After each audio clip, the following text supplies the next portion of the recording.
Hi, welcome back to the 19th episode of Love, Growth, and Narratives podcast. I'm Tiffany. And I'm Freddie. And we've got serious business today to talk about. We're going to be talking about your local election and state initiatives that you need to vote on.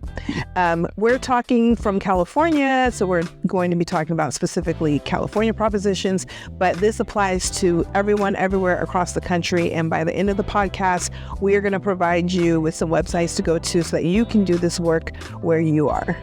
Freddie? Yes, we're being specific to California. However, this is critical information, even though not specific to others, but it's critical for people in California, but it's also important for everyone to look at your own ballots to see what type of ballot measures, especially ones in terms of bond measures, where the government is taking out a loan, which you taxpayers end up having to pay for and all that kind of stuff. So we're going to break through it, because when you get to the polling place, what's going to happen is for the ballot measures, you're going to see basically like a sentence describing what the ballot measure is. And unfortunately, those sentences really don't give you a whole lot to go off of. So at least for the folks in California, we want you to know exactly what these ballot measures are. So we're going to talk about what the proposition is, the cons and the pros, and who wrote those cons and pros. All of that matters, and that's something that you can apply regardless of what state you're in, okay? But before we do that, I do want to reiterate that we can be found on YouTube, right? And as well as all the other platforms that we've been on, Apple Podcasts, Spotify, Audible, right? But if you want to watch the video, do that on YouTube or Spotify. And if you want to listen to the audio, you can do that on all of the different platforms. Please don't forget to hit that like button and subscribe to our podcast so that each week it will automatically come up. A lot of people are asking me, where can I find you? Because they see the little clips on social media. And although we do say it in our video and it's at the end, we just want to reiterate that once again. Thank you. Okay, so we're going to go on to the ballot measures, but understand that we're not saying one way or the other. We're really not trying to push a narrative on any of these ballot measures. We just want to give out information. That's it. That's all. We'll get started now. Thanks. So we're going to start off with Proposition 2. And in Proposition 2, just excuse me, I'm going to read this because I didn't memorize it.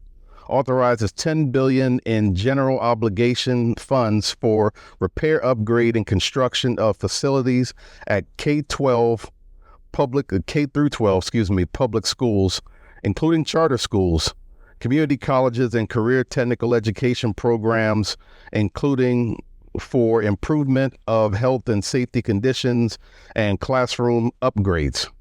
Now, understand that of this $10 billion, this will be a bond measure, which means that the state will effectively go out to either Wall Street or some type of financial institution and get a loan. Problem is that loan has to be paid back, and the estimated cost of borrowing that $10 billion is around $17 billion over the course of 35 years, excuse me. So for the pros and cons, one of the pros, and what we did was we looked at a bunch of different sites and we kind of tried to figure out from those sites what everyone's issues would be, whether they were for it or against it. One of them said that Proposition 2 would provide much needed upgrades to aging school buildings, addressing issues like leaky roofs, outdated electrical systems, and safety hazards. Some of the funding would be directed toward reducing lead levels in school water systems and creating new classrooms. By improving school infrastructure, the proposition could enhance learning environments, benefiting student health and academic performance. That's all on the pros. On the cons, opponents argued that the state's declining K-12 and community college enrollment does not justify taking on an additional $10 billion in debt. They're concerned about the long-term fiscal impact, including an estimated $8 billion in interest payments over the next 35 years.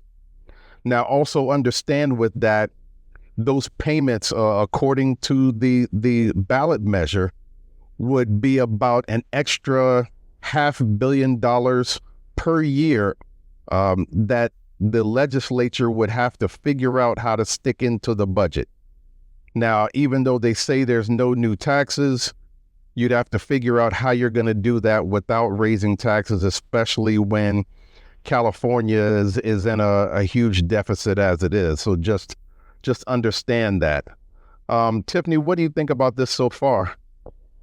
I think one of the things to keep in mind is that, of course, initially it sounds like a great idea. And I'm not saying that it isn't, but right, the very first thing, like fixing schools, right? Yes. Things that are wrong and old and need replacing.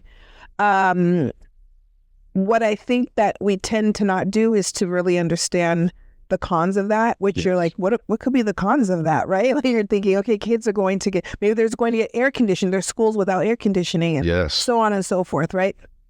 But the cost of it later down the line and the impact, the difference in the impact of what that proposition would be for different schools depending on the neighborhood that they're in, right? I don't think that we really have taken a dive into that yet.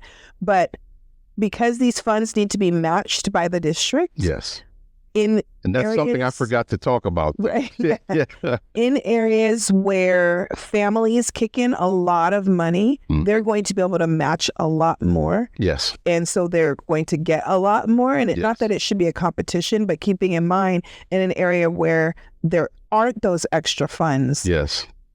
Those schools may not see what we think they need. And they're probably the schools that need it the most. Right. And so what'll end up in that situation for those school districts that don't have the money, they would have to end up doing local bond measures where they go to a lending institution or to Wall Street and get a loan for the amount that they need so that it can be matched by the federal government. And so you're basically looking at debt on top of debt for some of the lower income districts. Right. And I guess we're all asking, well, what do we do then, right? When you hear these pros that sound amazing, but then you hear these cons that sound worrisome, what's the answer in the middle? Yeah, that's a tough one because a lot of these schools do desperately need improvement.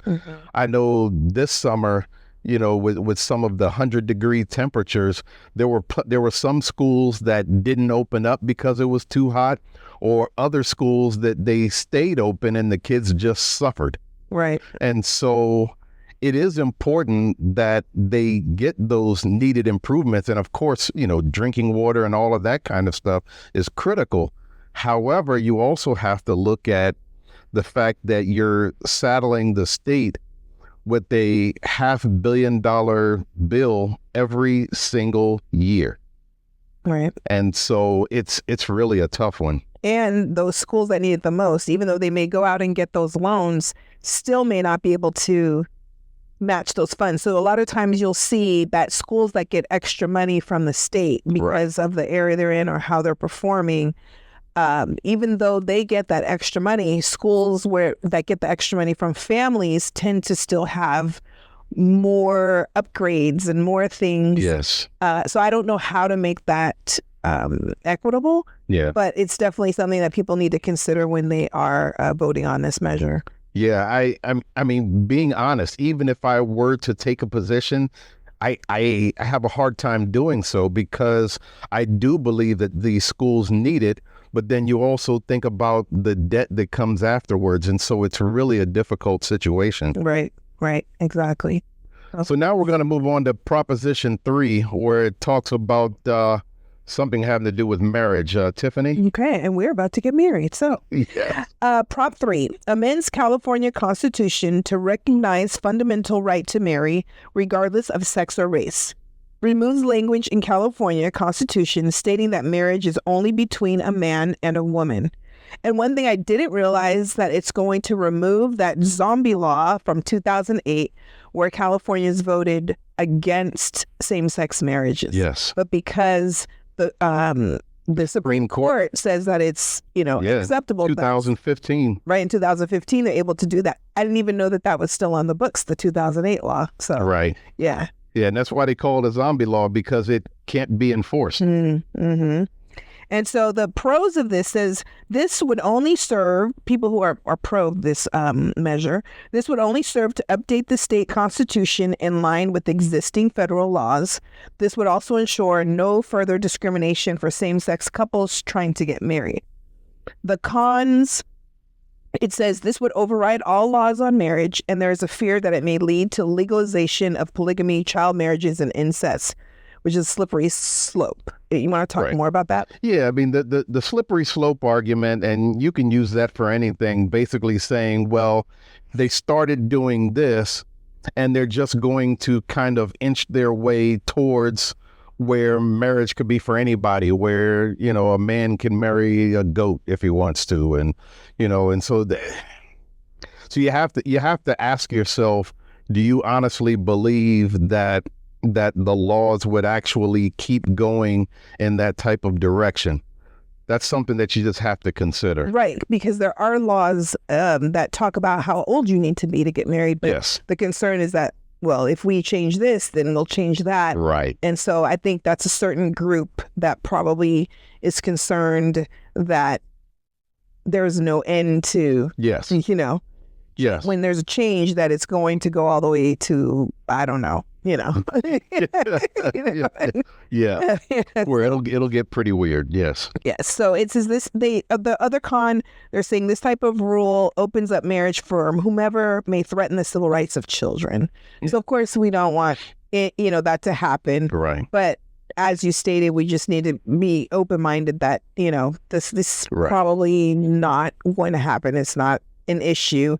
It is a concern of people who think that when we change certain things, especially traditional, that we're going to continue to even go down the line of being illegal, and immoral. Yeah, and to be honest with you, with anything that happens, someone can make a slippery slope argument where, okay, you say this is all you want, and then you're going to keep inching further and further away.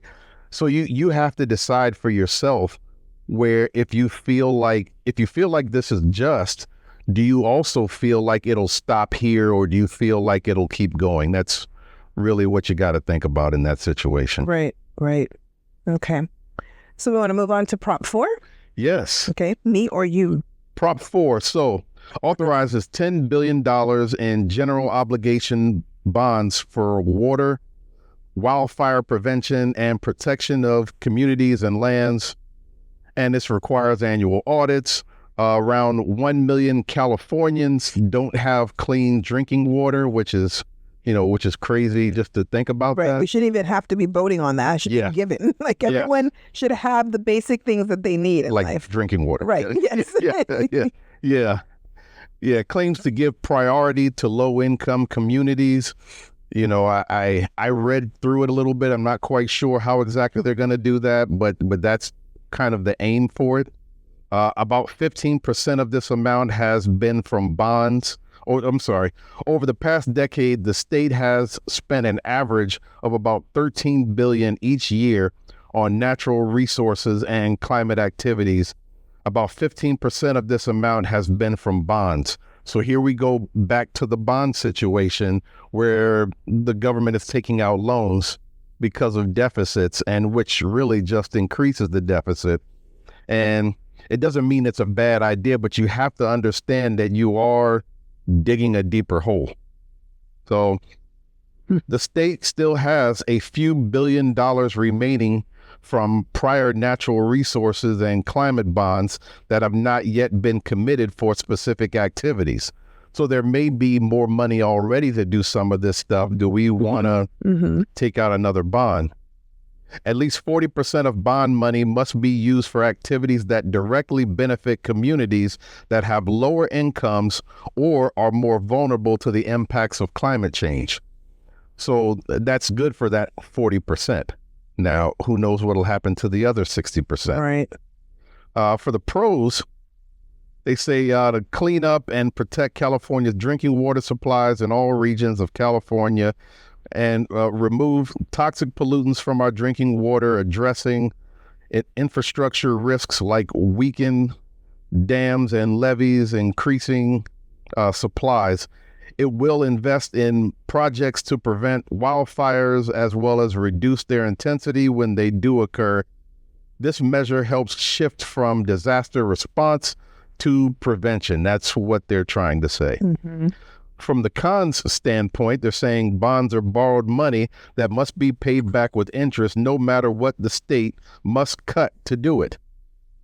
And so when you think about that, you have to ask what types of things may get cut, while they're trying to figure out how to pay for these things. Right.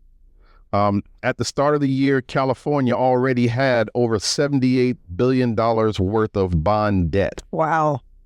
Yeah. That's a lot. Yeah. And so if you can imagine how many billions of dollars that we as Californians have to pay back each year, so it's another one of those things of going deeper in debt. Right. Bonds should be reserved for financing essential projects that will build infrastructure lasting beyond the 30-year payoff period. And the final con that I have on here is there is a fear of using more costly bonds to pay for unproven projects. I don't know about you, but what sticks out to me still is the 1 million Californians who don't have drinking water, and the idea that if this didn't pass, they still wouldn't, or the idea that if it does pass, they still might not, or Right. a percentage of them will. I can see how this can be discouraging for people. Yes. You learn about all of this and you're still like, what do I do? If I vote this way, this will happen, but then something negative will happen at the same time. Yeah. And if I don't, same thing going the other way. So it's difficult to make these decisions. You have to dig a little bit deeper, and you just have to try to figure out what's best for people. Yeah, one of the things that I saw, especially when I was in government, is that sometimes there really is no good decision or bad decision. It's just kind of what is the least bad thing to do? Because if you look at in this situation, you're gonna kind of hurt yourself one way or the other. And you wonder what's going on with the other bonds that are already active. Why haven't they fixed the drinking water? Right. I'm sure it's not the first time this has come up. Exactly. Right? Exactly. Right. So, so there's a lot to think about here. Right. And not to jump off of this, but just for 1 second, we were talking about this earlier because I was saying, well, why are these things written in a way that it hurts one person and helps the other? Like, who's writing this? Who's coming up with this idea? We talk about how important it is for us to vote on local things. Mm-hmm. And then we're still in this place where we're like, wait, what? Like, right. So talk a little bit about how do measures come about, and who, decides it, and the funding behind it. So it's been a while since I've read about how an actual bond comes into existence. What I do know that for most states and municipalities, the way they're set up is for you to go into debt, you must do it through a bond. And going through a bond, most of them have in their state constitutions where it says you're required to put out a ballot measure for everyone to vote on them. And so just understand when people talk about bonds, they're talking about loans. It's really what they're talking about is loans. To have a ballot measure put out there, pretty much anybody can get a ballot measure out there if you have the time and money and staff, because what you have to do is first you have to write the ballot measure, you submit it, and then you have to have a certain amount of signatures. I don't remember what it is, but it's a certain amount of signatures. Maybe I'll research it and stick it down in the show notes. But there's a certain amount of signatures you have to have, and then you send it back to the state, where the state then has to go through and verify the names and addresses that you put in there. And then there's a few other processes to go through before it hits the ballot. And one of the ways that I know that you can put something as a ballot measure, a regular person can, is because we have a couple of ballot measures we're going to talk about in a little while that were actually instituted by a person. So, so I hope that answered the question, but I will put in links to a lot of information for people to read so they can figure out, whatever we've missed, because what we did wasn't exhaustive. I mean, when you talk about 10 ballot measures, you can really go down a rabbit hole researching these things. Right. And so, but we wanted to give enough information to get people started on that road to figuring things out. Absolutely. Are you ready to go to ballot measure 5? Prop 5 allows approval of local infrastructure and housing bonds for low and middle income Californians with 55% vote. Accountability requirements. So right now, for municipalities to go into debt for housing assistance or public infrastructure, they must get the voters' approval. It requires a 2/3 vote from the public for bond measures, and Prop 5 would reduce that threshold to 55% specific low-income housing-related bonds. Some of the pros of this is gives local government stability, provide more for first-time home buyers programs, makes it easier for voters to decide to fund affordable housing. There will be an increased oversight and transparency to ensure that these programs truly deliver results. Some of the cons are changes the constitutional requirements that have existed for 145 years by reducing the voter approval requirements to pass bonds. Bonds are very expensive loans and must be paid for in some cases by increasing property taxes. California politicians have already turned a $100 billion surplus into a $73 billion deficit. Yes.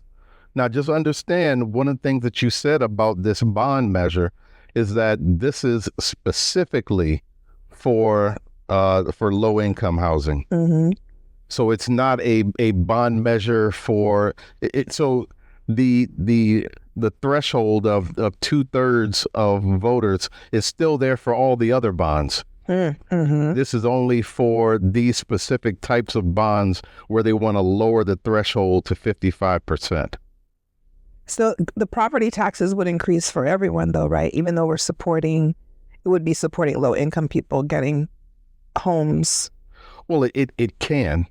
And unfortunately, in those circumstances, they have to raise the money somehow. Right. Because the government has to pay those bonds back. Mm-hmm. And they don't have the money now because that's why they're doing the bond in the first place. Right. Because they don't have the money. Right. And I know people think that governments just have unlimited sources of income, and they don't. And people do disagree with how government money is spent. Yes. So that's also an issue, and it's a real issue. It is absolutely a real issue. It really is. But here, that's the reality that it will cost somewhere. We're going to pay for it. Yes. Yeah. And so you just got to ask yourself there again, in terms of pluses and minuses, do the pluses outweigh the minuses? And is this going to hurt us down the road? Mm-hmm. That's right. So are we going to move on to Prop 6? Let's do it. All right. So Prop 6 I'm going to read that one. Amends the California Constitution to remove current provisions that allows jails and prisons to impose involuntary servitude to punish crime. This is partially a response to the state's recent reparations task force. Currently, inmates earn less than 74 cents an hour for the work that they do. Article 1, Section 6 of California's Constitution contains the following statements. Slavery is prohibited.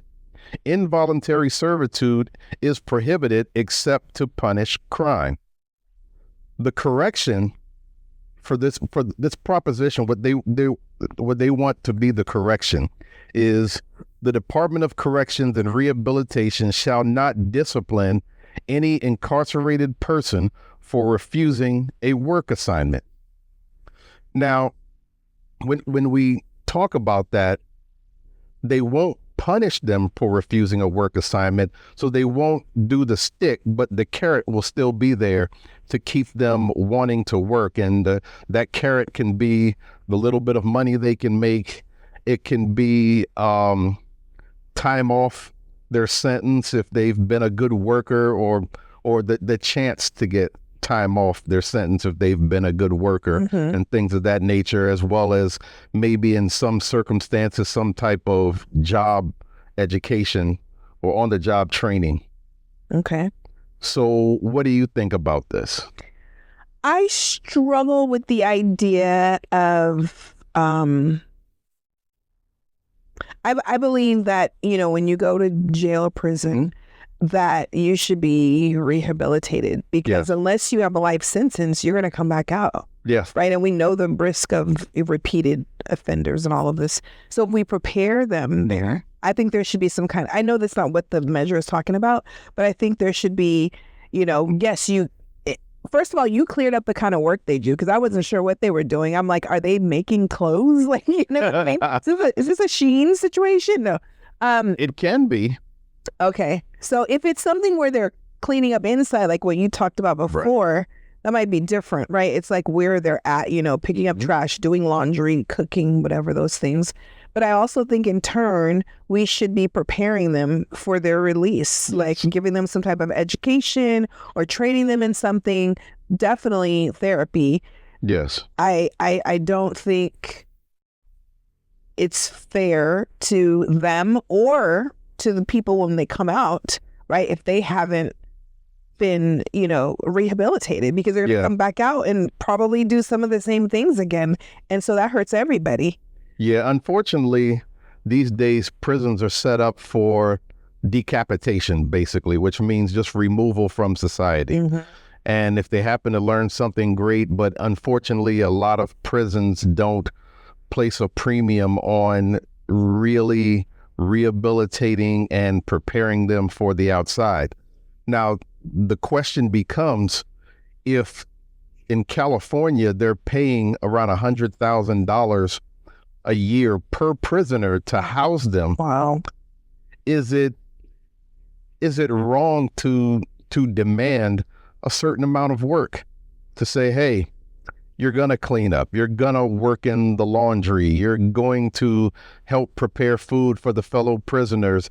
Is there something wrong with compelling them to do that? Now, the other side of that is if someone looks at like a privately owned prison where maybe they are doing something that creates a profit for that prison, then that's a whole different case. Right. Then you may or may not be as much for it. Right. And so you have to think about those things. Not only that, but if you're the victim of that criminal, I'm not sure how much you really care about if they're being forced to work. You're right. So yeah, I think in those terms, absolutely. I keep thinking about when they come out, are they going to be prepared? No, I agree with you. Absolutely. But I understand that doesn't cover this situation whatsoever. Right. So, I don't know. I think that's something to really consider. Yes.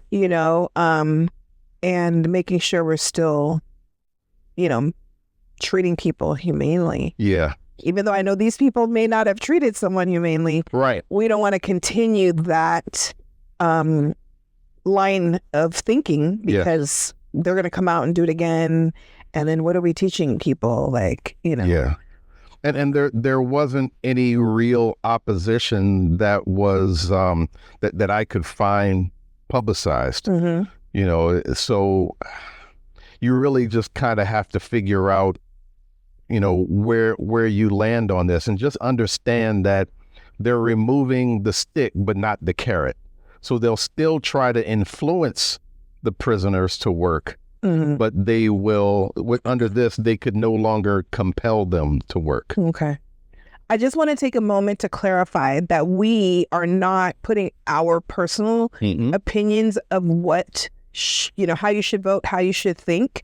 I'm not even sure about how I feel about all these propositions, right? I'm learning them as we're going through them and talking about it. We're basically just sharing what we've heard other people, whether they're pro or con, comments that we've researched out there. It's not a reflection of what we personally think or feel about these different propositions. Yeah, and I, just to be candid, when I first read a few of these, I did have an opinion, But then as I went down the rabbit hole, it's like, whoa, I didn't there were so many things that I didn't know. And so that kind of makes it easier for me to stay above the fray, because these are complex issues. Right. They are very complex issues. And what we want is just the voters to know what's going on, what's out there.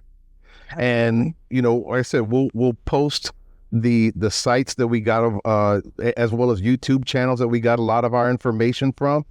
I encourage people to do their own research and figure out what's right for them, but we are not offering opinions. Absolutely not. That's not we have no interest in doing that here. So moving on to Prop 32, I think that's yours. Okay. So Prop 32 raises the minimum wage as follows. For employers with 26 or more employees to $17 immediately, and then $18 on January 1st, 2025. For employers with 25 or fewer employees to $17 on January 1st, 2025, and then $18 on January 1st, 2026. So basically, those with fewer employees get a little additional time before they have to raise the minimum wage. Current minimum wage is $16.50 an hour. Keeping in mind, we're not talking about the restaurant that already, where they get $20. Fast food restaurants. We're talking about other type of employees. So current minimum wage is $16.50 an hour. It doesn't change the special minimum wage of fast food workers and healthcare workers. Smaller companies would have to pay the higher minimum wage by 2026. And every year after that, the minimum wage will increase annually based on the state's consumer price index. The pros for this: it will bring a much-needed raise to 2 million California workers. When people who work hard are paid wages that aren't enough to cover life's basic needs, a bigger burden is put on taxpayers to make up the difference. When people are better able to afford their rent, provide 3 meals per day for their kids, all of that spending boosts the economy of our local communities. The cons: this will cause an increase in prices at a time when Californians can least afford it. This also places an undue burden on small and family-owned businesses. Small businesses are more vulnerable to this higher cost, which can cause them to shut down. Yes. And so here's another one where we do want people to make more money. Right. We do feel that people deserve to have a living wage. But you also have to understand is if you get paid $2 extra or $1.50 extra, and there is a commensurate increase in your cost of living, have we really helped you? Right. Or if we compel companies or family restaurants or family businesses to pay you more, and then they end up getting rid of a bunch of people, have we actually helped the situation? Right.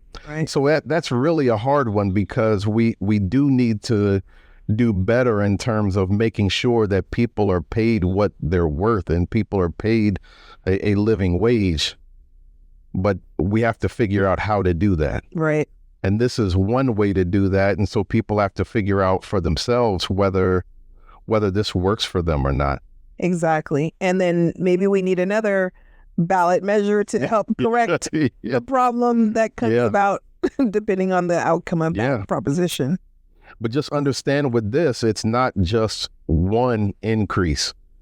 They talk about increasing, annually, right, based on the consumer price index, which for different states and municipalities means different things. Consumer price index, normally they look at the cost of rent, things like rent, the cost of a gallon of milk, a carton of eggs, things of that nature. And they'll look at that across the board and say, okay, well, this year it costs this much, next year it costs that much.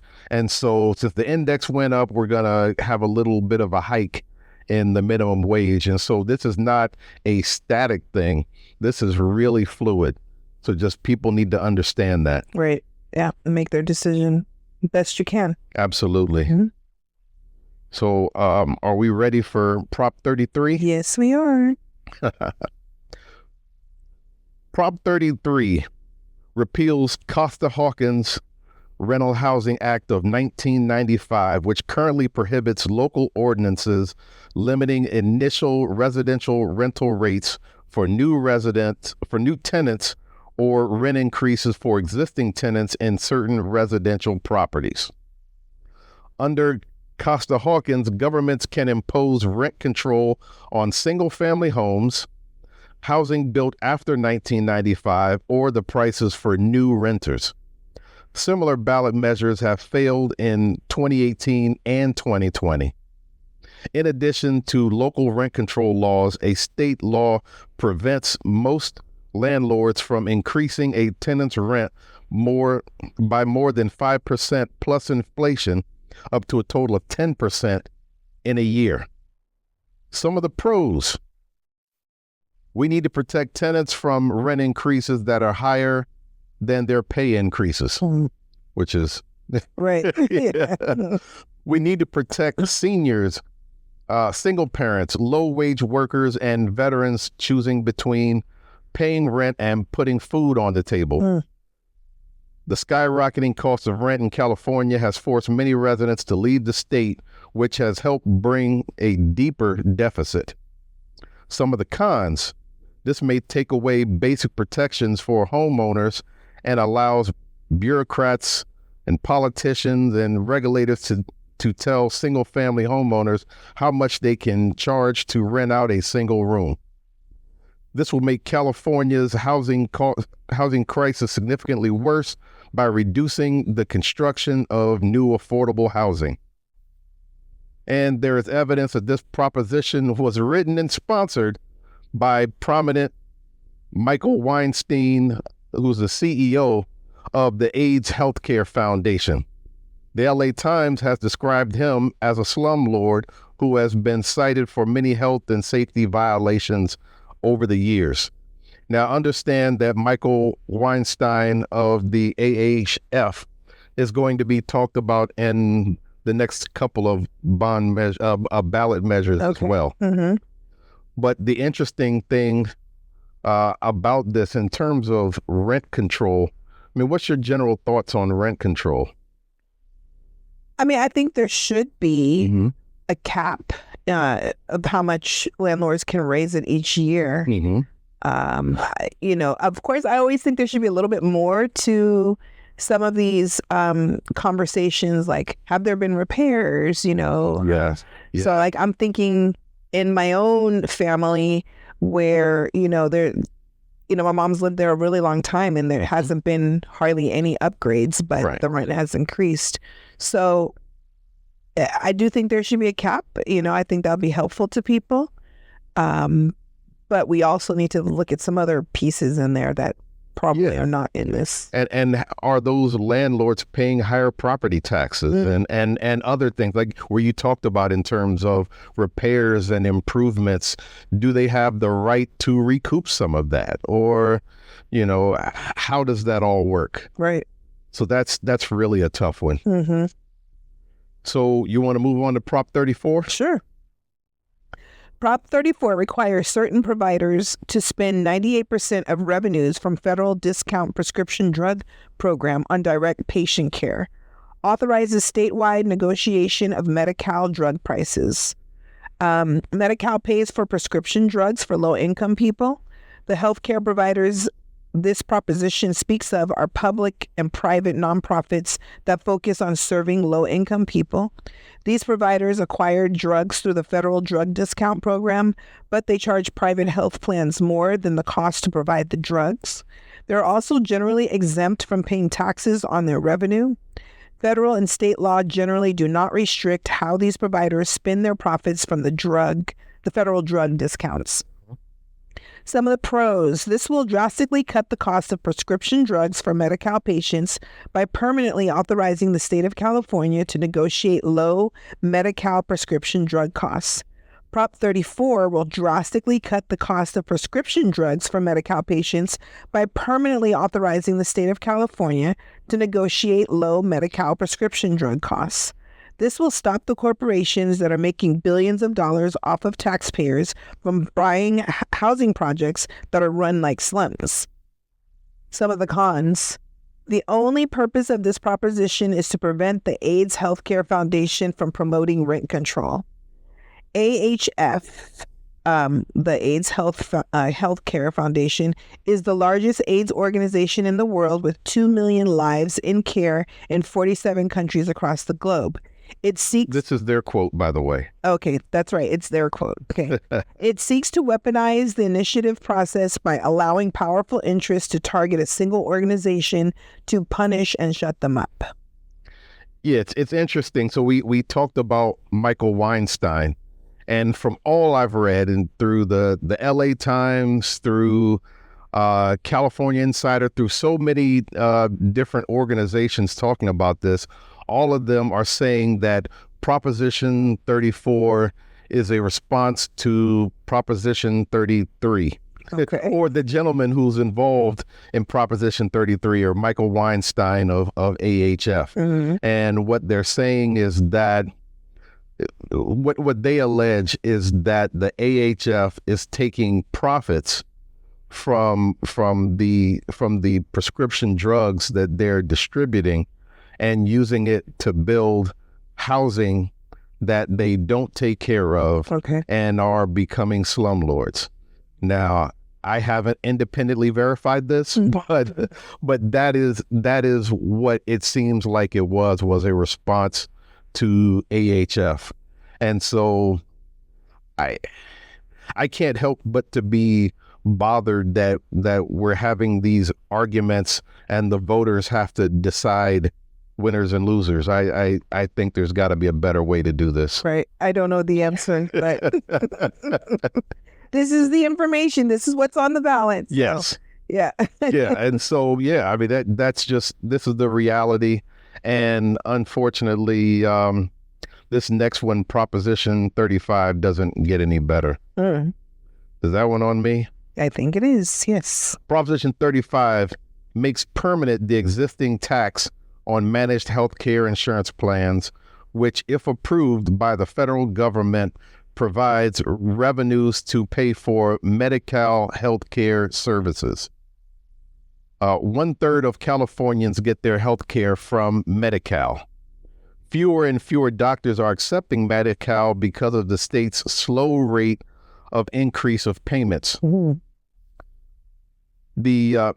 The MCO, which is a managed care organization, tax is a tax levied on MCOs, and this prop would make that tax permanent instead of being renewed every 3 years. So understand that this is something that's going on right now.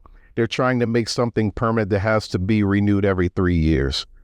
The MCO tax adds more money that the state can use for health care, which the federal government has a law that matches 100%, which turns out to be about $7 to $8 billion per year of those expenditures on Medi-Cal. That money goes back to the MCO when the state pays them for administering Medi-Cal. AHF is an MCO. The hope is that if we pay doctors more of them will accept Medi-Cal. Now, this was another one where there wasn't a lot of publicized debate, but one of the things that kind of, unfortunately, I went down a bit of a wonky, nerdy rabbit hole on this one about the MCO tax. So what happens is that there's a tax to these managed care organizations. So they paid that tax to the state government. The state government uses that money along with the rest of their budget and pays that back to the MCO. And as they pay that to the MCO and report that to the federal government matches that, and that gives more money to the state government and also gives more money to the MCO. So it's kind of a weird circular thing that as much as I researched, I don't totally understand. But this is one of those things where you kind of have to go down a bit of a rabbit hole because it's confusing. And this kind of goes with one of the things that you were saying earlier about how crazy some of this stuff can be and how complex some of this stuff can be. But I don't know which way to go on this. But even when keeping in mind that some of this stuff is hard to understand, it's better to do your research, try and read it, and just have a more informed decision when you go. Yes. Because I'll admit, like, I would read just the first headline, and like you said before, like it would say something like, do you want kids to be safe at the park? Right. And like everyone's like, yeah, I want kids to be safe at the park. Yeah. Of course, right? Right. But then you're voting on like all the parks closing down. Right. You didn't realize that, know? So at least make an attempt to read it and maybe talk to other people, and maybe understand we only have another month, right? A little bit less. Yes. But get the information you can. Hopefully we're getting the ball going to help you out, and those in other states, you have to go in and do this work. Yes. But it's important. And understand it, not all ballot measures are going to affect you directly. Right, yeah. Like this one, in many circumstances. At least not now, right? Well, yeah. Hopefully never, but Yes. Right? And because this MCO tax is paid by the managed care organization, it's not paid by the taxpayer. And so it's one of those things of how government works with nonprofits and pseudo government organizations, and it's kind of we used to call them the government, the making the sausage, and so because there's an old I can't remember who actually said it first, but one of the things you never want to show people is how you make is laws and sausages, and so this seems to be some of the sausage making right here. that that people just kind of look at and they're like, well, why is this? So moving on to Proposition 36, which is the last one. Okay. That's me. Prop 36 allows felony charges for possessing certain drugs and for thefts under $950. If defendant has two prior drug or theft convictions, if the defendant has two prior drug or theft convictions. So a way of correcting parts of 2014's Prop 47, which downgraded many crimes that dealt with drugs and theft from felonies to misdemeanors. If someone is caught stealing items of value less than $950, they could be charged with a felony if they had two prior theft convictions. This also brings about a charge of a treatment mandatory felony instead of a misdemeanor for some drug charges. And some of there's a little bit more. Those who don't finish treatment can serve up to 3 years in state prison. This also requires the court to warn people charged with selling drugs that they can be charged with murder if any of their drug sales lead to death. The pros. The explosion in retail theft has caused stores across California to raise prices, lock up items, and close their doors. This would increase the penalties. Tougher penalties for fentanyl trafficking, tougher prosecution of serial thieves, and enforced drug treatment. The cons. This proposition is too extreme. Theft of something as small as a candy bar can lead to prison if the perpetrator has prior convictions. This will drive up prison costs and overburden an already strained prison system.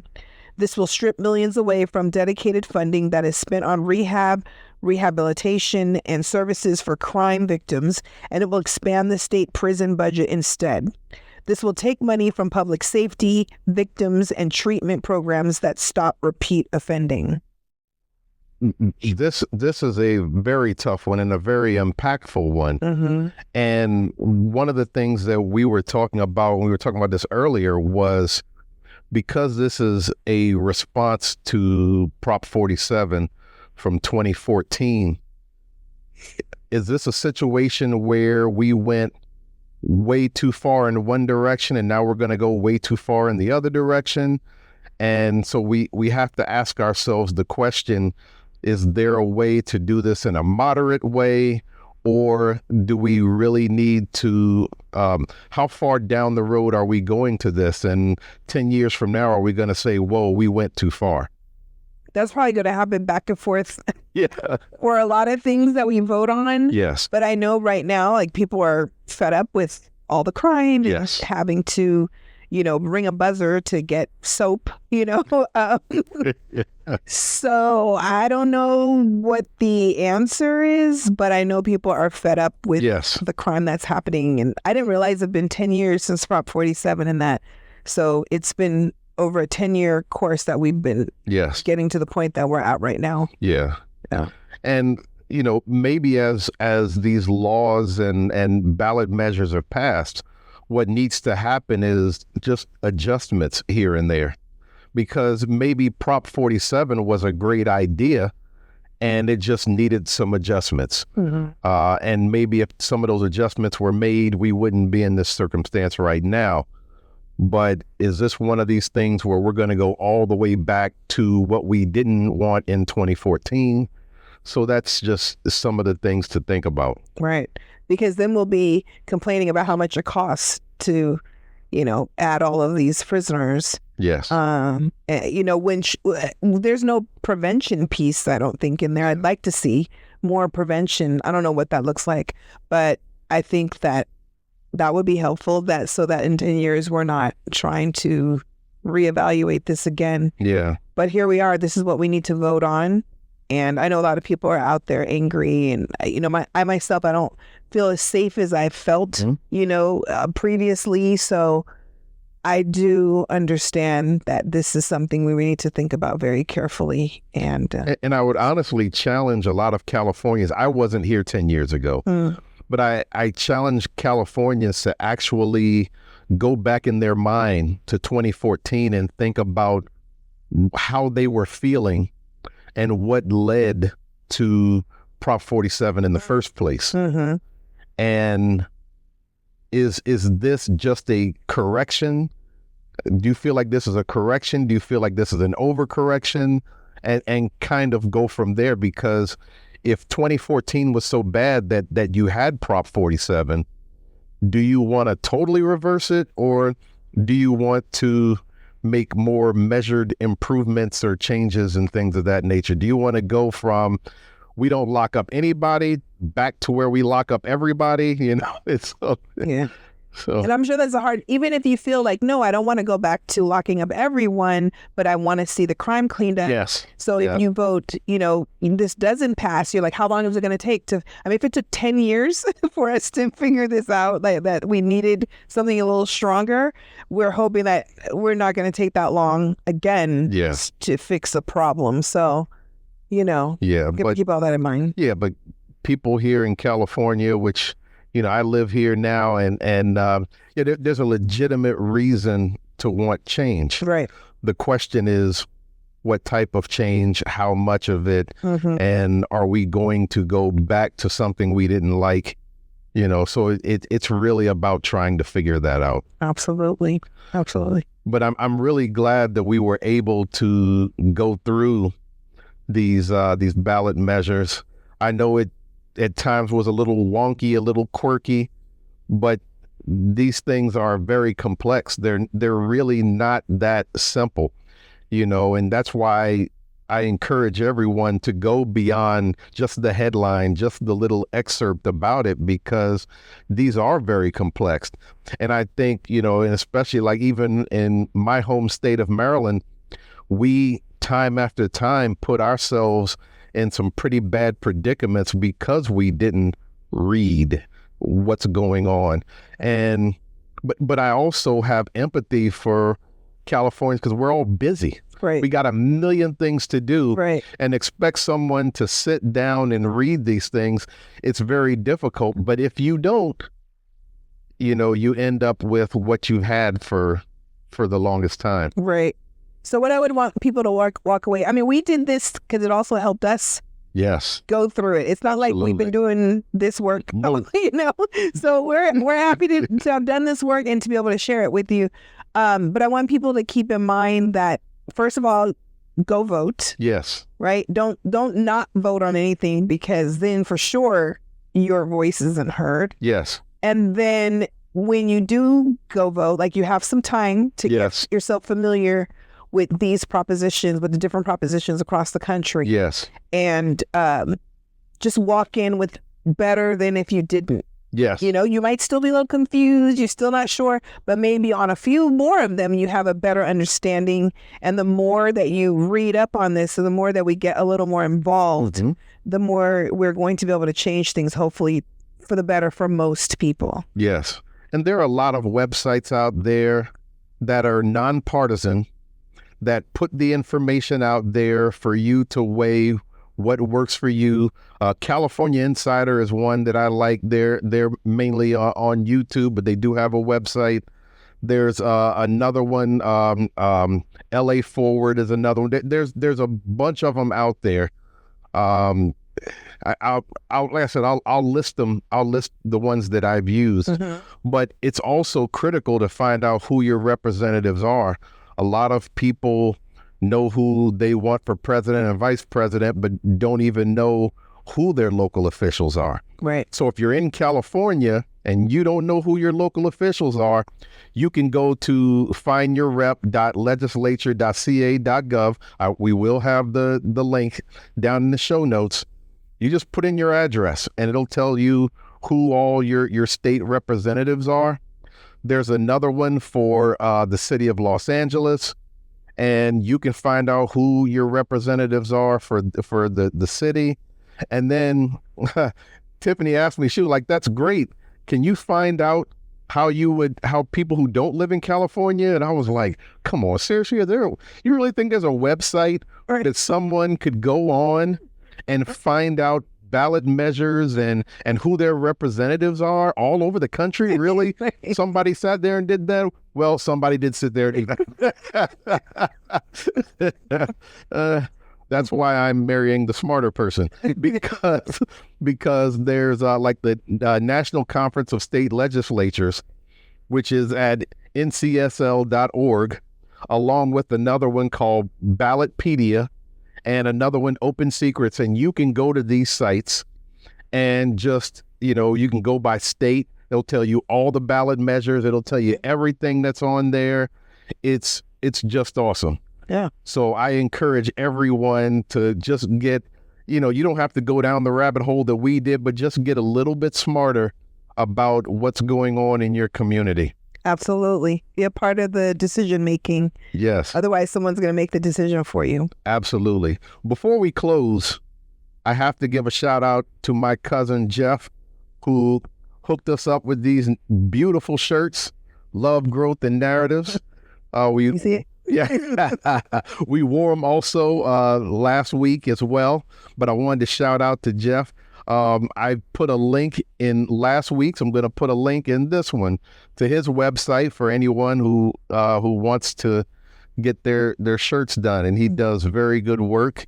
And especially if you're in Atlanta, he's right there in Atlanta. So ATL. So anything else before we close out? No, just, give us some feedback, follow us on our platforms, hit that like button, and share our information, share with a friend, share with family, and continue. But really quick. Yeah. If someone agrees or disagrees with what we had to say, I would love to hear that in the show notes. Right. Because what we did was not exhaustive. Right. We we went through, for each ballot measure, we went through a few sites and read up on the pros and cons and everything, but it was in no way exhaustive. And so if you have a special amount of information that we didn't cover, please put it out there. Absolutely. Because people will be reading that, right? And so I know for myself, when I'm reading the comments in different social media platforms, I learn a lot from people. I mean, sometimes you have to ignore some things, but there are times where I'm like, whoa, I've learned a lot. I even have met friends that way. So, it's a way to talk to each other and, ignore the part you need to ignore and take in the helpful parts. So let's keep the conversation going. Talk about this with your family and friends who are going to vote. For those outside in California, go to those sites, find out that information, and just spread this around. This is how we make things better. Right. It's not easy, but if you don't know what's going on, you definitely can't do anything about it. Absolutely. So Knowledge is power. absolutely. Yeah. Yes.